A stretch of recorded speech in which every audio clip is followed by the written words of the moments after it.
Have you ever sat in the presence of majesty? Maybe it was a king or queen, or an imposing head of state. You were acutely aware of your own unworthiness. Everything about them screamed, "Do not touch." Well, imagine this.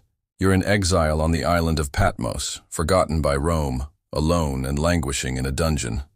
And then, boom, the greatest mystery of the universe is revealed to you. What would you do? What would you think? How would you respond? That's what we want to explore today. Why would God show John his throne? Why would he reveal to him the beings that surrounded him? Who truly sits upon the throne? Who are the beings that surround him? Let's find out together. The throne. First, we see the throne itself, center of the universe, source of all power, lightning flashing, a rainbow spanning it and surrounding it, a sea of glass like crystal. In contrast to Caesar's throne, which held the destiny of nations and empires in its hands, here was the throne of the Almighty, the King of Kings and Lord of Lords.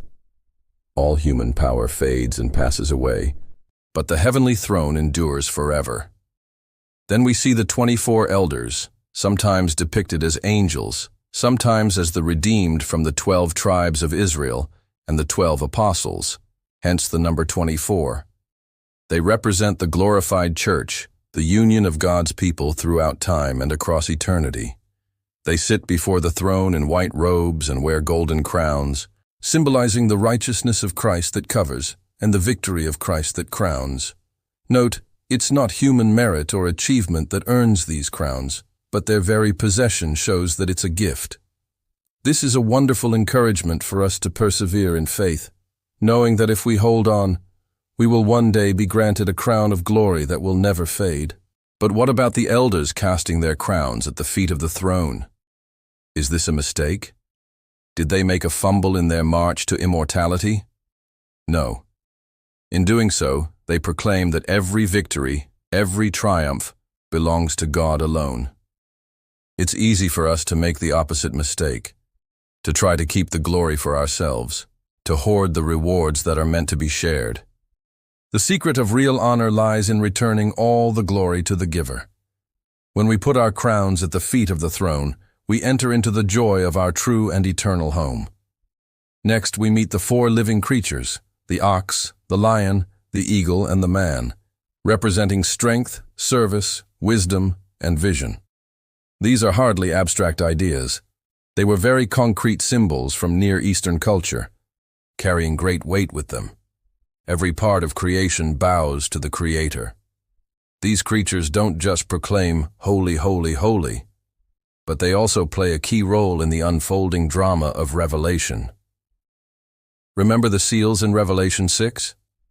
They too are summoned by the living creatures, connecting true worship to justice and righteousness.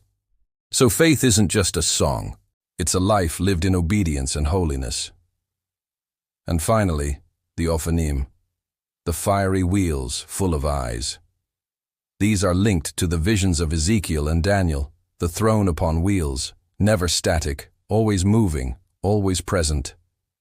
Omniscient, seeing everything, omnipresent, moving everywhere, and omnipotent, consuming all in its fire. God isn't bound by space or time or circumstance. He was with his people when they were in exile. He wasn't limited to the temple in Jerusalem. God is not confined by any prison or border. No place is inaccessible to him. Here on earth, there are many thrones, but they all face the reality of their own mortality and destruction. The heavenly throne, however, is where justice and mercy meet. The rainbow recalls the covenant with Noah. The thunder and lightning signify judgment, but they also speak of God's mighty power. God's justice is never separated from his love, and all eyes, all creatures, all wheels turn toward the Lamb. Without Jesus Christ, there would be no song of redemption, no crowns to be won, no victories to celebrate. All the glory belongs to the Lamb. So let's listen carefully to the words spoken from the throne. It's worth repeating. Worthy is the Lamb who was slain to receive power, riches, wisdom, strength, honor, glory, and blessing. Christ is the center of the throne room, and he is the center of all history. the call from the throne. Now to recap, we have the throne, the elders, the living creatures, the Ophanim, and the Lamb. All of this might seem overwhelming, but there's a simple message at the heart of it. The throne is unshaken, even when the world trembles. As citizens of the heavenly kingdom, we can live with confidence, knowing that our citizenship is not in a nation that will fall, but in a city that has heavenly foundations and a king who reigns forever. We can worship, knowing that our praises ascend to the very heart of God. We can persevere, knowing that our present afflictions are but a moment in the light of eternity. We can walk forward, knowing that we are not orphans, but children of eternity.